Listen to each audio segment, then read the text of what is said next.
Is it worth buying F1 2021 if you've only recently bought another F1 game from the very same series? I get it, it's probably only been a year since you bought F1 2020, perhaps 2 years since you bought F1 2019, and you're wondering, I don't know, is F1 2021 worth it? Well, if you clicked on this video, hopefully I will be able to answer that question for you, because I've come up with 7 big reasons why you should buy F1 2021 if you bought the recent F1 games in the past year or two. The biggest feature, which you may have seen already across YouTube, is the brand new Breaking Point story mode. So this is entirely new for the 2021 game. Previously, there was no kind of story mode. There was a career mode where you sort of, I suppose, made your own story up, but there was no actual story mode. They've introduced Breaking Point. It includes cinematics, it includes lots and lots of fictional characters, it includes some drama, it includes scenarios, it's got a few different difficulty levels. It also features Devon Butler from F1 2019 if you have played that game, and there's also a couple of other little characters as well that appear in F1 2019. So this for me is a big selling point. I think this will actually be the biggest selling point for most people. You know, there's a lot of casual fans out there, particularly F1 fans that, you know, love a story. Look at games like The Last of Us. How many is that sold? And that is primarily a story game. There's an awful lot of story games out there that have sold a hell of a lot of copies. And I tell you what, they've done this one well. I'm not going to pretend it's as good as The Last of Us story. It isn't, because it's supposed to be an F1 game. It does a million other things that The Last of Us does not do. But it is very, very good. The cinematics are next level. They've done a really nice job on the cinematics. It really kind of makes you feel really involved in the story. They've actually got actors involved and done scans of them. They've obviously got the voice actors in. The scripting is really good. It is genuinely a really good story mode.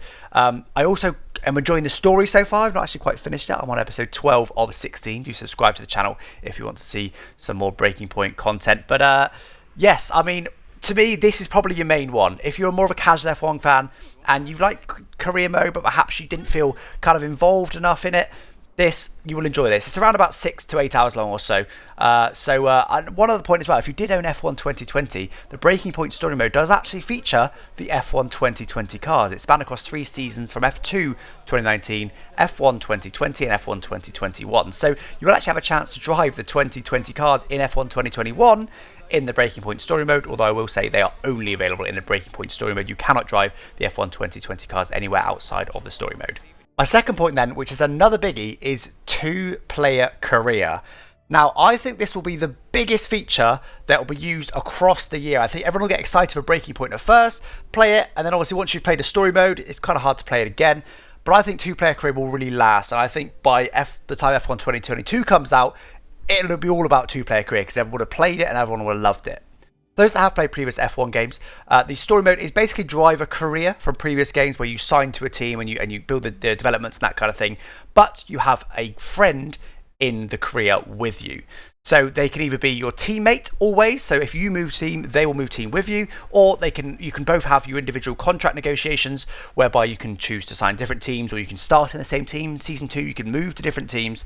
It is literally the same as driver career that we've seen previously.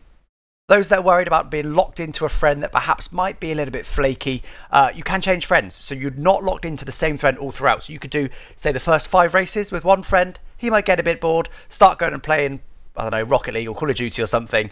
But then you can sub him out. You can literally just remove him from that save, get a new friend in who will just replace him, and then you can then continue on with your 2-player career mode, but just with a different friend.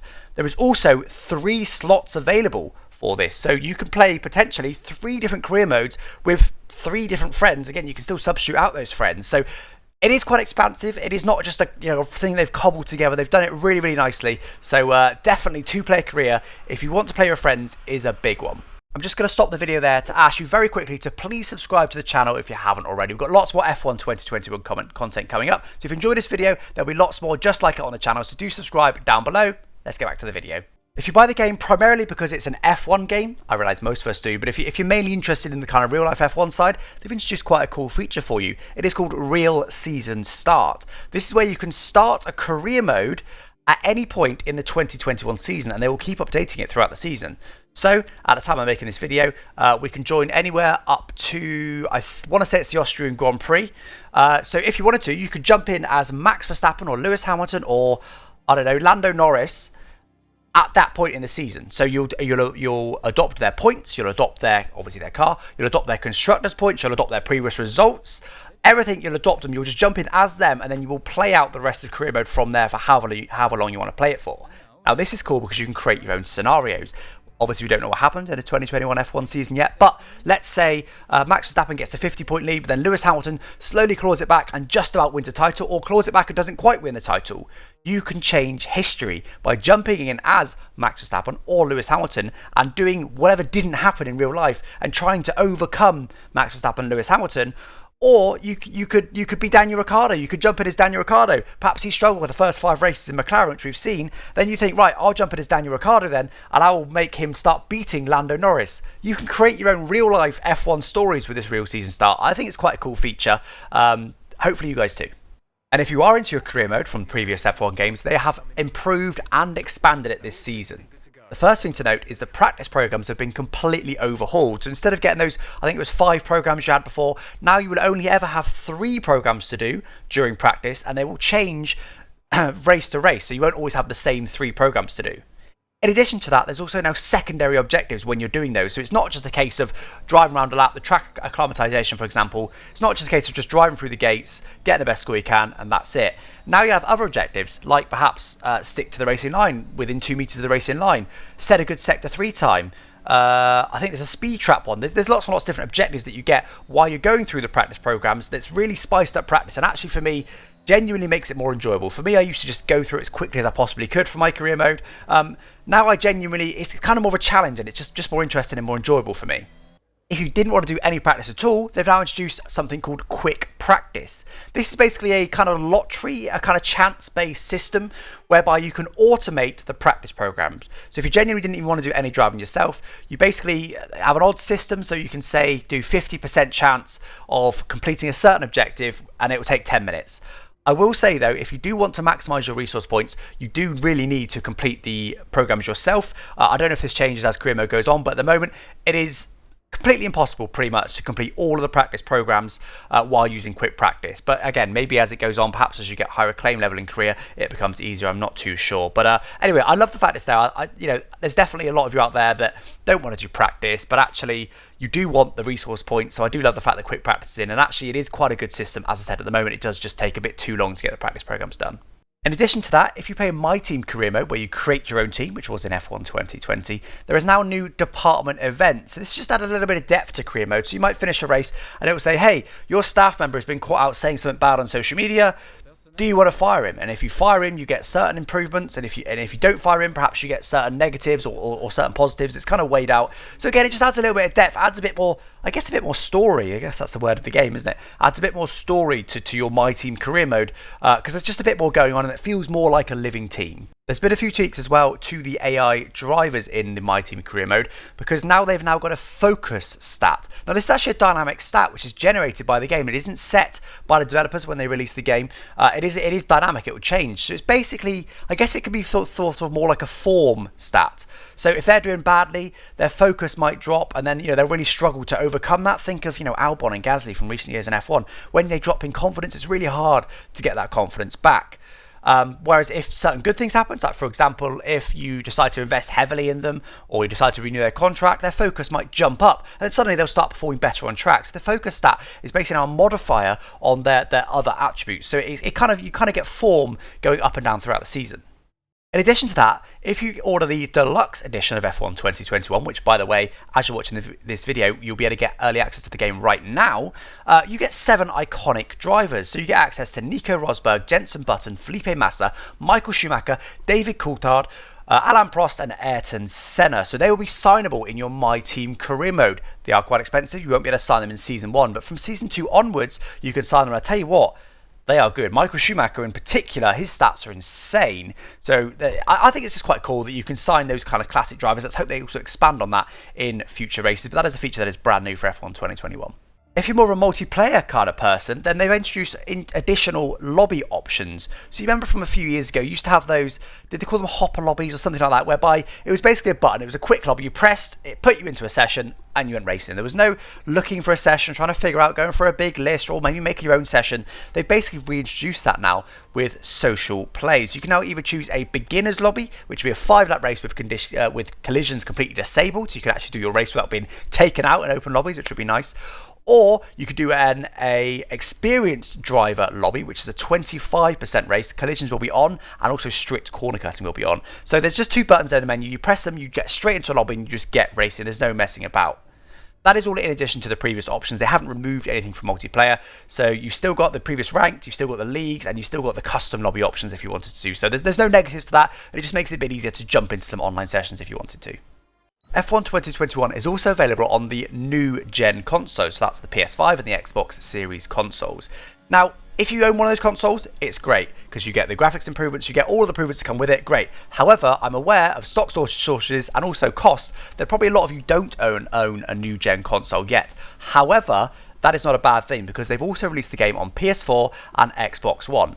Even better if you're a PC player, because you get the new gen updates on PC, providing your PC can handle it.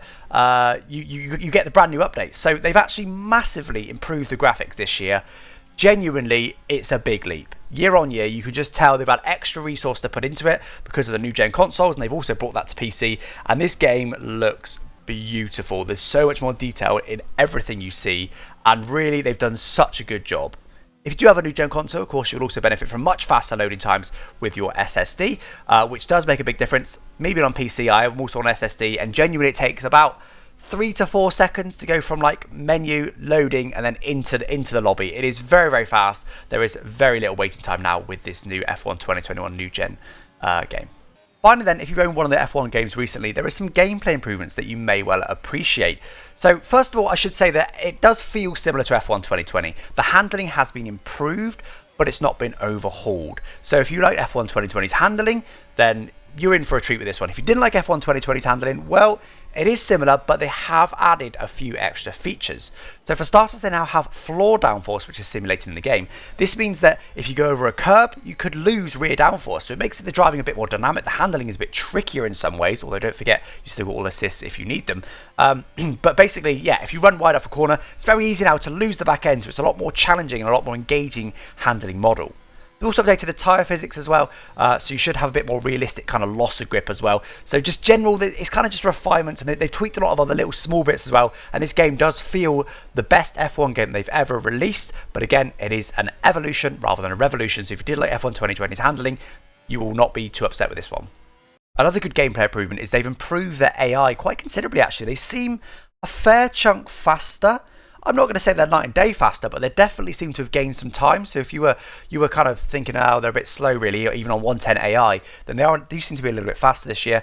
Also, they seem to be a little bit more aggressive. They seem to fight you a little bit harder. When they're defending, they will sometimes use the entire width of the track. As in, if you want to go up the inside of them, you can't. There is no room. Unless you want to go across the grass, there's no room. They are just a bit more aggressive this year, which is good to see. They bat you just a little bit harder, which is awesome. I have got a full video on the gameplay improvements from F1 2021, which you can see in one of the corners. I think it's that corner, maybe. Go and watch that one if you want to see further gameplay improvements on F1 2021.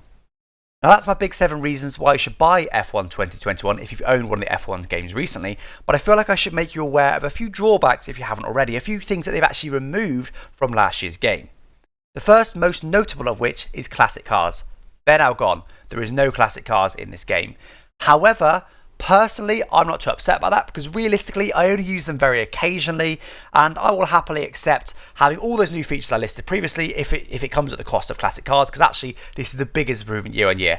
However, I'm aware some of you probably primarily bought F1 2020 because of classic cars. Perhaps you played primarily the classic cars. They are now gone. If you want the classic cars, this is not the game for you, unfortunately. They may get released later as DLC, who knows, but for now, no classic cars at all. In addition to that, they've also removed the short variations of the circuit. So last year there was a few short variations of things like Japan, Kota and Silverstone, Bahrain as well. So you just had a couple of additional track options there. They're now gone. There is no short tracks anymore. But I will say they're going to be releasing 3 brand new circuits later in the year. They're not out just yet. There will be Imola, Saudi Arabia, and Portugal. So 3 brand new circuits we've never seen in the F1 game. Actually, we've seen Imola before, but we've never seen those other 2 circuits in the F1 game. So they'll be coming as a free update later on in the game cycle. So although we don't have the short circuits, we are going to have more circuits overall. I will also say the calendar includes pretty much everything that the original F1 2020 calendar would have included. That does include Australia, it does include China, it does include Canada, all races which have been cancelled, plus races that will probably be cancelled. Things like Japan may well be cancelled from later in the year. And that is it then. That is my top 7 reasons why you should buy F1 2021 if you've already owned F1 2020 or one of the most recent F1 games. Hope you guys enjoyed this video. Hope you found it nice and informative. Do subscribe to the channel if you haven't already. There'll be lots more content just like this. There'll be a few more kind of reviewy type content similar to this. Plus there'll be lots of other interesting ideas that I'll be doing. Kind of like what ifs on the F game. What if, I don't know, what if you never did a race for your own team? What would happen then? Would you get fired? That sort of content will be coming to the channel. Some interesting content. Do subscribe if you haven't already. We've just hit 50,000 subscribers, which is amazing. Thank you very much to everybody who has already subscribed. Hopefully we can reach a higher number by the end of the year. I'm not going to put a number on it, but hopefully we can gain some more subscribers. Do subscribe if you haven't already. I'll thank you for watching. Catch you next time. Bye bye.